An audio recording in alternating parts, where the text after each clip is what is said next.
जो अज्ञानी होता है, जिसके हृदय में प्रेम होता है, मैं उसको दर्शन देता हूँ, ज्ञानी को नहीं देता हूँ। तो मेरे गोविंद जो है,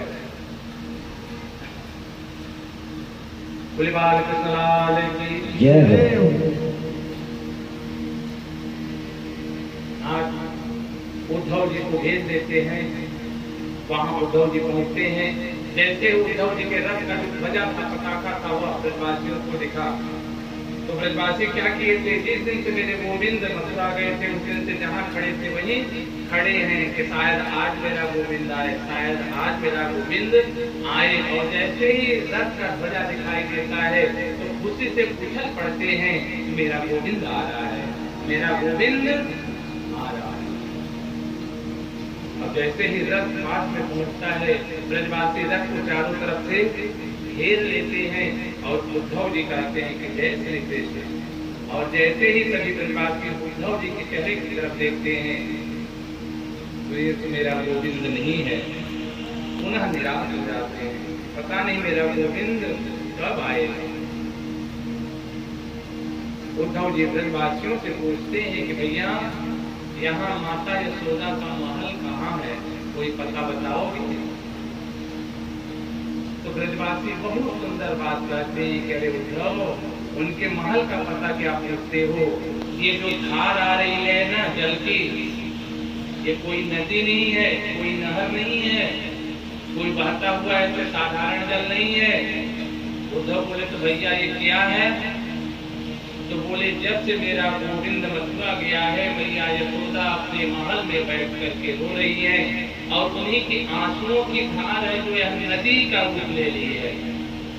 एक काम करो आप, इस नदी की जो जल का प्रवाह है इसकी उल्टी दिशा में सीधे चले जाओ और जहाँ पे जल की धारा समाप्त हो जाए वही माता यशोदा आपको बैठे मिलेंगे। आज उद्धव जैसे ज्ञान की पहली सीढ़ी खिसक गई। क्यों?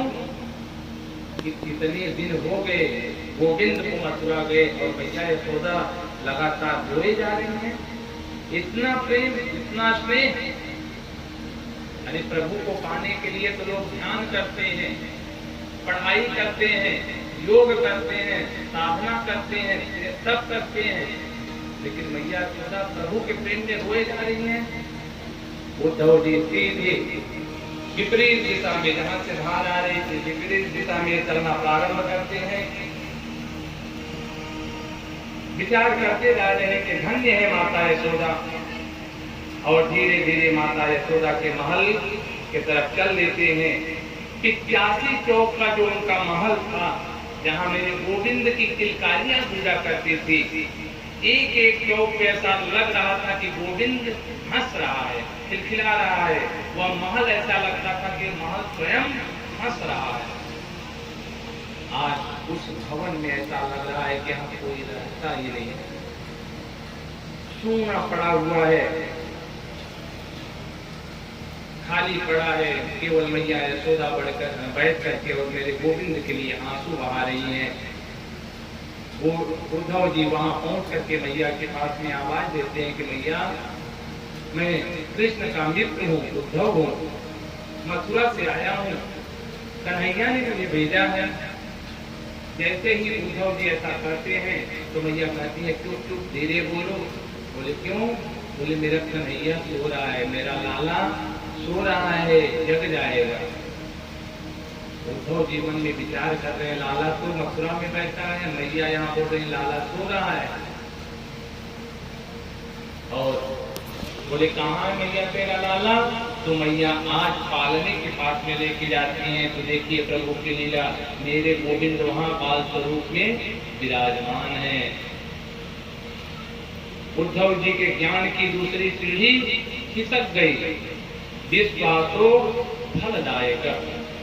प्रहलाद विश्वास किया था कि स्कंदे में नारायण है, नारायण को वहां आना पड़ा।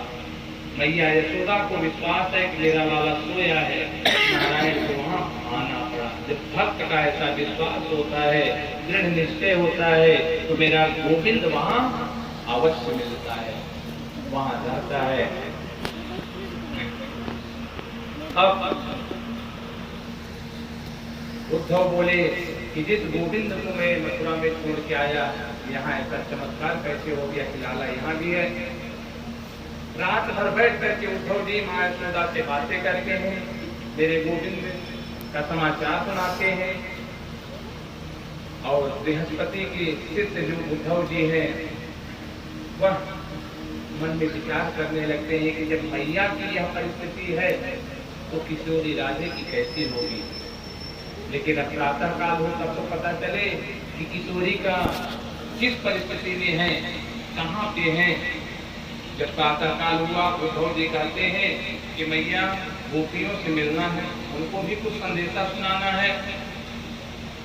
तो मैया बताती है कि एक सुंदर बगीचा, आगे चले जाओ सुंदर बगीचा मिलेगा, वहां लाखों लाखों गोपियां इकट्ठी बैठी मिलेंगी और वहां पर किशोरी राधा भी बैठी मिलेगी। आपको जगह जगह ढूंढने की जरूरत नहीं, केवल आप बगीचे में चले जाओ।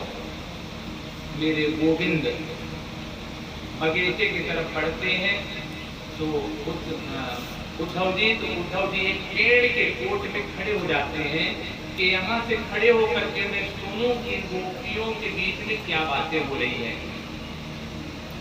क्या कह रही हैं गोपियां।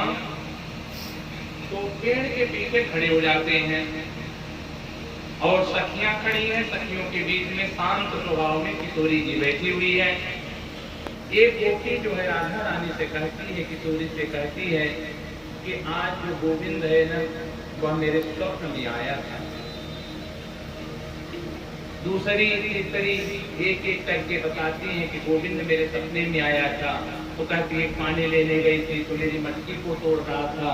सब सखियां अपना अपना स्वप्न बता रही हैं और बताने के बाद में गोपियां हाथ जोड़ करके किशोरी से प्रश्न करती हैं कि हमने तो अपनी परिस्थिति बता दी कि कन्हैया जो है वो मेरे स्वप्न में आया था। तो किशोरी क्या तुमको स्वप्न में भी कन्हैया नहीं आता? तुम्हारे स्वप्न में भी तो कन्हैया आता होगा, तो बताओ ना कैसे आता है। तो किशोरी क्या कहती है कि अरे सखी, स्वप्न देखना हो तो सोना पड़ेगा। जब सोएंगे तब तो सपना आएगा और सोएंगे ही नहीं तो सपना कहाँ से आएगा। और जिस दिन से मेरा गोविंद मथुरा गया है ना, उस दिन से यह जो निगोड़ी नींद है ना वह भी मेरे गोविंद के साथ चली गई है। मुझे तो नींद भी नहीं आती तो स्वप्न में भी कन्हैया कैसे दिखेगा। उद्धव जी को लगा गोविंद को मथुरा गए वर्षों हो गए और वर्षों से किशोरी सोई नहीं है। इतना प्रेम, तीसरी सीढ़ी जो है वह खसक जाती है कि हम तो ज्ञान ही है, ज्ञानी ही है, ज्ञान के अभिमान में दबे हुए हैं। लेकिन उनके ऐसे ऐसे भक्त, ऐसे ऐसे